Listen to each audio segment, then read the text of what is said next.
Cette fois c'est la fin, on se retrouve pour une nouvelle vidéo Lego Review. Aujourd'hui dans la gamme Lego Marvel Avengers du 776-307, le mecha d'Iron Man vs Ultron.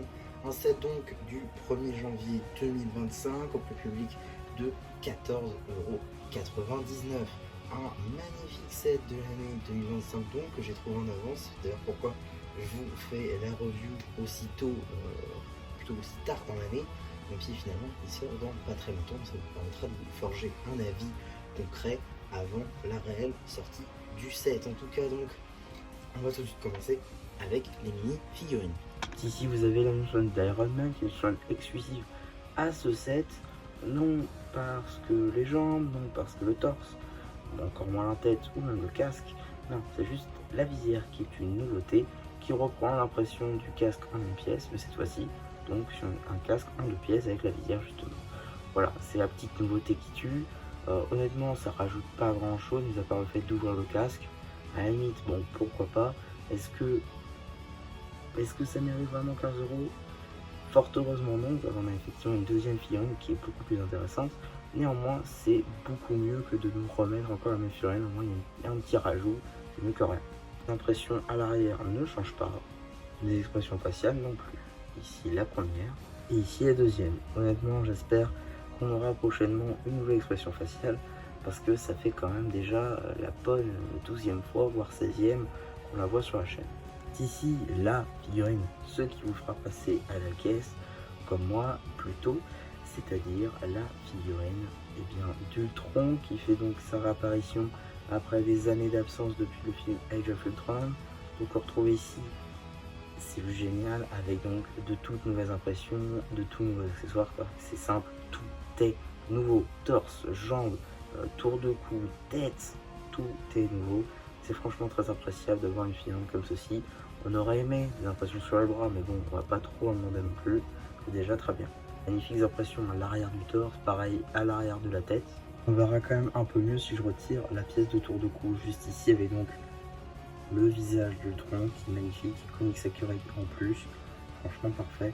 Même à l'arrière de la tête avec de très très beaux détails, argentés d'autant plus, voilà, très mécanique, c'est parfait.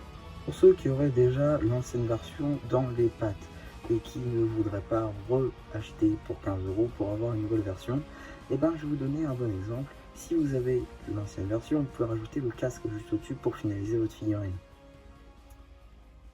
Moi je sais, je devrais pas faire du marketing en fait, c'est pas mon truc.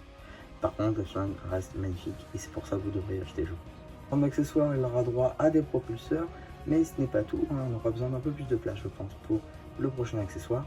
Donc voilà la figurine d'Ultron avec son laser, tout simplement une pièce de missile en rouge transparent qui est utilisée. Donc voilà, ça fait le petit laser, ça fait le taf. Vraiment pour jouer c'est parfait, on n'en demande pas plus. Mais voilà, c'est assez volumineux par contre en termes d'accessoires. Ce set s'inscrit donc dans la lignée des mechas sortis maintenant depuis 2020. Donc c'est déjà la 5e année de la sortie de ce genre de set. On a eu beaucoup de nouveautés, avec notamment de nouvelles pièces d'articulation qu'on retrouve aussi sur ce mecha, mais surtout la nouveauté de l'année dernière, c'est-à-dire la présence de 2 mini-figurines. Visiblement ça a l'air de marcher, parce qu'on est sur les 2 mechas de cette année, a contrario seulement les 3 mechas de cette année, en comptant maintenant DC qui fait partie des mechas. En tout cas, on va pouvoir regarder très rapidement le robot juste ici, donc, qui possède 2 nouvelles pièces d'articulation. On est donc sur des articulations en doré, ce qui est plutôt cool, ce qui est une exclusivité pour l'instant à ce set. On retrouve évidemment les décorations, histoire d'habiller un petit peu notre mecha et de retrouver les couleurs principales d'Iron Man, avec évidemment donc, des articulations un petit peu partout, histoire qu'on puisse jouer un petit peu comme on veut avec notre mecha. Une nouvelle pièce tampographiée juste ici pour le réacteur arc. Ensuite, voilà, ici on peut ouvrir la main, voilà, d'autres articulations là encore.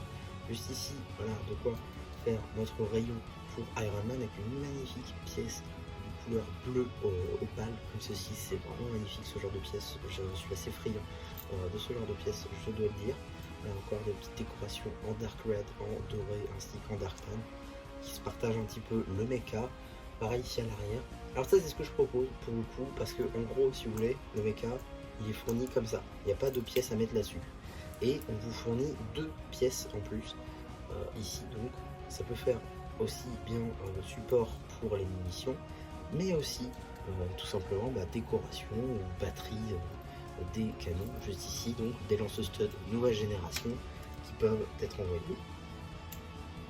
Bon, voilà. Donc évidemment, voilà, c'est-à-dire que ça envoie assez loin quand même. Donc c'est plutôt appréciable pour la jouabilité, même si en soi ça s'envoie un peu partout. On peut aussi ouvrir évidemment le cockpit de notre robot pour installer la fiole d'Iron Man ou toute autre figurine que vous avez dans votre collection afin de créer vos meilleures histoires. Globalement, ça s'inscrit dans la lignée des mecha Marvel qu'on a maintenant depuis 5 ans, donc c'est quand même une très belle réalisation qui reste dans la même collection. Le seul point noir, on va dire, de ce set, c'est que c'est quand même la 3e interprétation du mecha d'Iron Man. On l'avait eu tout d'abord en 2020, puis en 2022, et on le retrouve ici aussi. Voilà, ça fait quand même un peu doublon, voire plus encore, donc c'est quand même un petit peu dommage. Néanmoins, c'est une très belle réalisation du mecha, et on peut dire aussi, pourquoi pas, que c'est une réédition. En tout cas, tant qu'on n'a pas la même figurine, comme par exemple le mecha de Venom, on peut s'estimer heureux. Donc voilà un petit peu pour ce set. J'espère que ma review dessus vous aura plu. Surtout, n'hésitez pas à me dire ce que vous en pensez une fois que j'aurai activé les commentaires, car oui, les commentaires sont activés en dessous de cette vidéo. N'hésitez pas aussi à liker la vidéo, à vous abonner. Et voilà, du coup, c'est bien Chapu qui vous dit bye bye.